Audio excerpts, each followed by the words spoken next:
Discipline was once sacred. It was the quiet fire that forged warriors, saints, and leaders. It meant rising before the sun, enduring pain without complaint, doing what needed to be done, especially when no one was watching.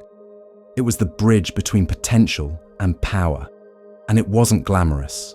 It was gritty, repetitive, and thankless. But in today's world, discipline is almost a forgotten word. We've replaced it with convenience. We no longer ask, what is right? We ask, what is easy? Everything is now instant. One tap and food arrives. Another swipe and dopamine floods the brain. We scroll endlessly through validation, entertainment, distraction, never needing to sit with hunger, silence, or effort. And when everything comes easy, we lose the ability to endure, to delay gratification, to persevere when things get hard. Comfort has become our new god, soft, smiling, always available. But comfort never asks us to grow. It never pushes us into our higher self. It just keeps us numb, entertained, safe. But safety does not create strength. Struggle does. A man who has never faced hardship, never sat with his pain, never overcome a personal battle, may look strong, but when the storm comes, he crumbles. Because he was built on pillows, not principles. And so we now live in a time where many men look like adults on the outside, but inside, they're children.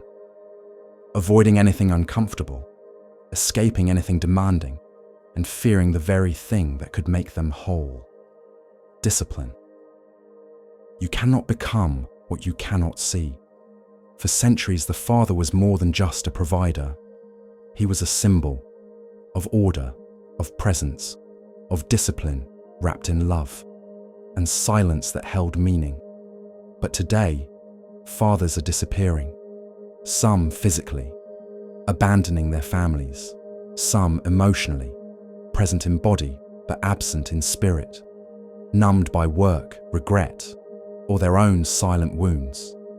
Millions of boys are growing up without ever being truly seen by their fathers, without ever hearing, "I believe in you," without a strong, calm hand on their shoulder saying, "This is how a man walks through the fire."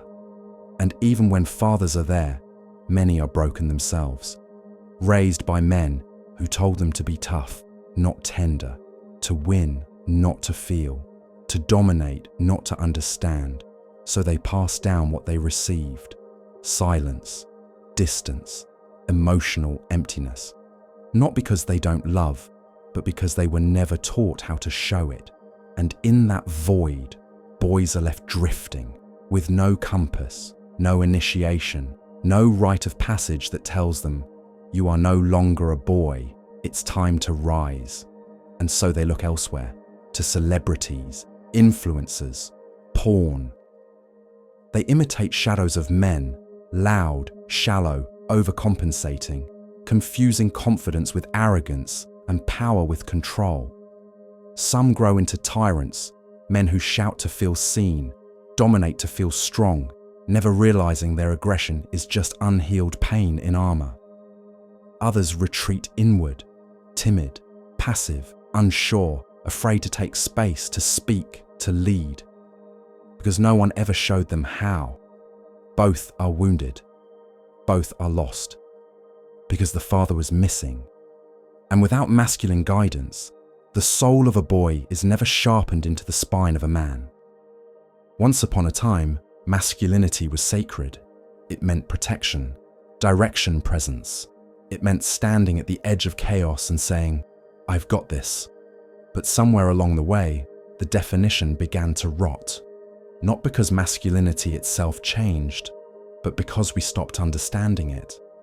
Society, in its hunger to confront injustice, began collecting the worst examples of masculine behavior, abuse, violence, domination, and holding them up as the definition. And so now, the word masculine is almost whispered, spoken with suspicion or apology. We forgot that toxic masculinity isn't masculinity at all. It's the absence of mature masculinity. It's wounded boys in the bodies of men trying to feel powerful by hurting others.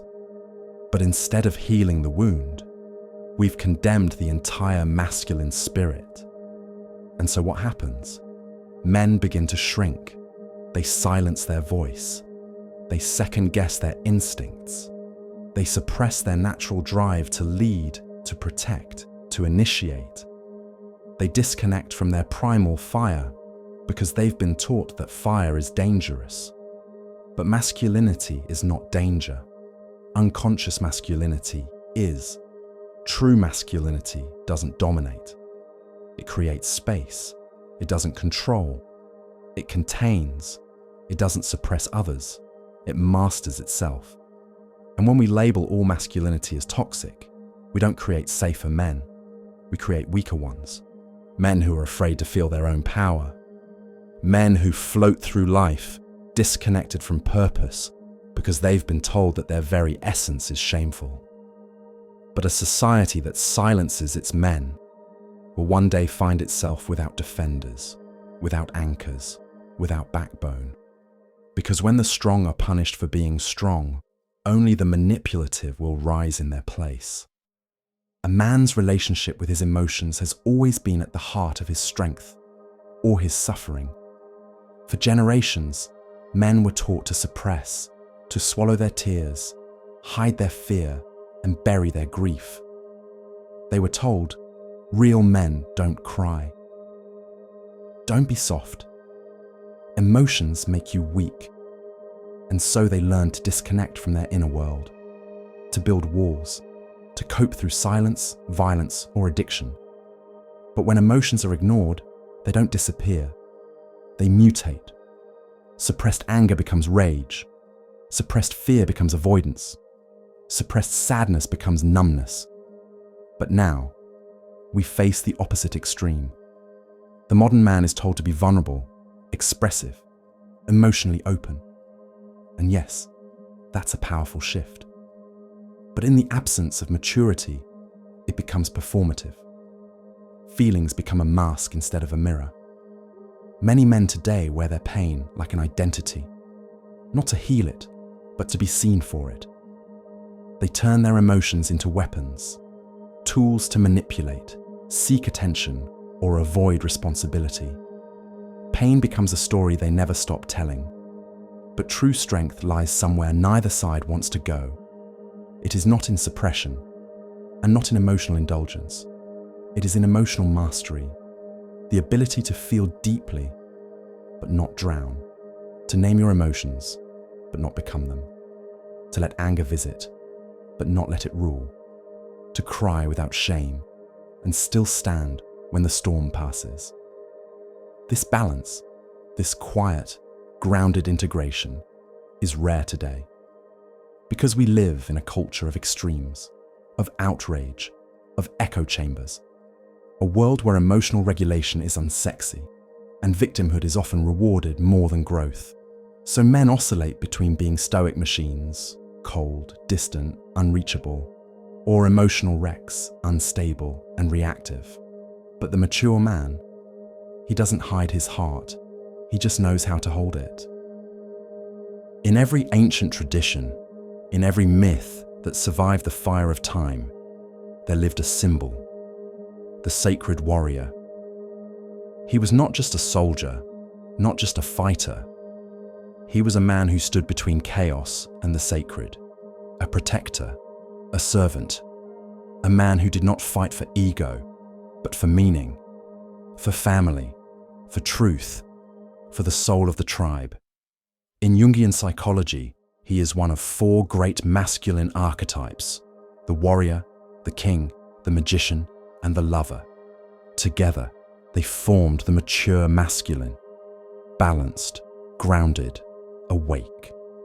The warrior brought discipline, clarity, and courage. He took action when others hesitated. He endured when others gave up. But he never acted without purpose. His sword was only drawn in service to something higher. But today, that warrior has been erased, not killed by battle, but by forgetting, by mockery, by the slow erosion of values. Modern culture scoffs at the masculine archetype. It is called toxic, primitive, or patriarchal. And so men are taught to be either passive, apologetic versions of themselves, or reactive, wounded boys pretending to be warriors. But in both cases, the sacred is lost. Men no longer fight for anything greater than themselves because nothing sacred is left to fight for. No spiritual mission, no moral compass, no clear calling that demands sacrifice. Instead, we chase comfort, status, digital trophies. And when a man loses purpose, he doesn't become peaceful, he becomes numb. Without a fire to aim his energy toward, the warrior turns inward and begins to self-destruct. You see, the world does not suffer from too much masculine energy. It suffers from a lack of guided masculine energy, a lack of wise kings, grounded warriors, men who protect the feminine, the child, the land, and the soul. Until the sacred is remembered, men will continue to drift, not because they are weak, but because they are unanchored. And perhaps now, what the world needs most is not more noise, but the quiet return of the warrior who remembers why he fights. We speak often of weak men, but weakness in most cases isn't inherited, it's seduced, subtly, quietly, repeatedly, not by war, not by famine, but by pleasure. Today's man is surrounded by a million ways to escape, and he doesn't even have to leave his room. A phone, a screen, an endless supply of stimulation, every desire met without effort, every curiosity answered without delay. It starts small, harmless even, but over time, something sacred is lost. Porn gives him intimacy without vulnerability. Video games give him glory without risk. Social media gives him validation without connection. And so, he stops striving, he stops seeking, he stops becoming. Because why build, why bleed, why stretch into discomfort? When you can get a hit of dopamine in seconds, but pleasure without purpose is a drug.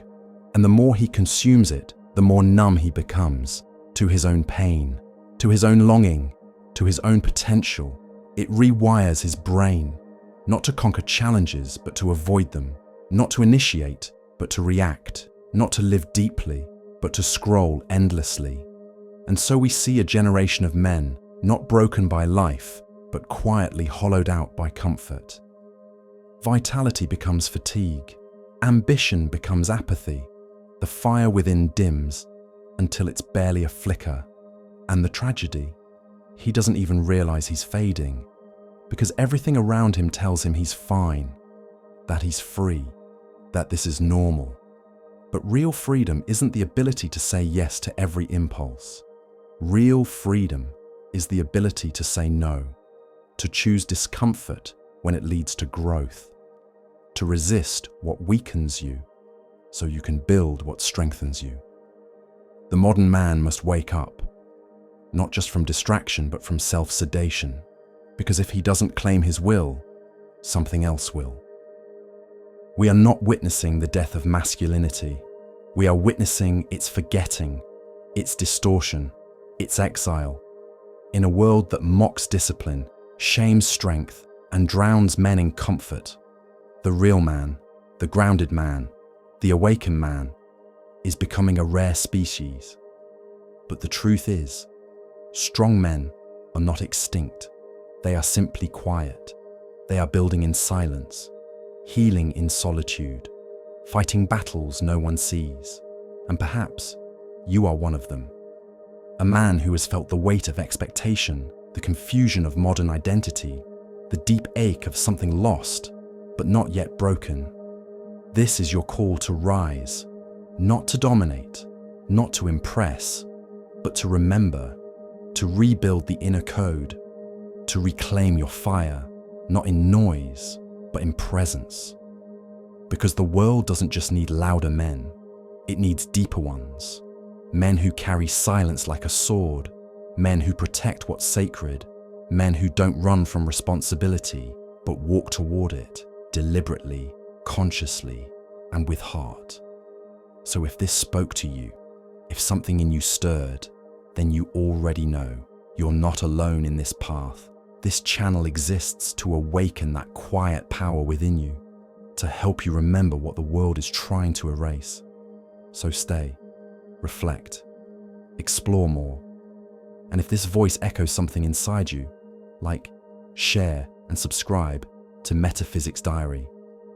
Because this isn't just content, this is a journey, and every strong man was once a lost boy who chose to awaken.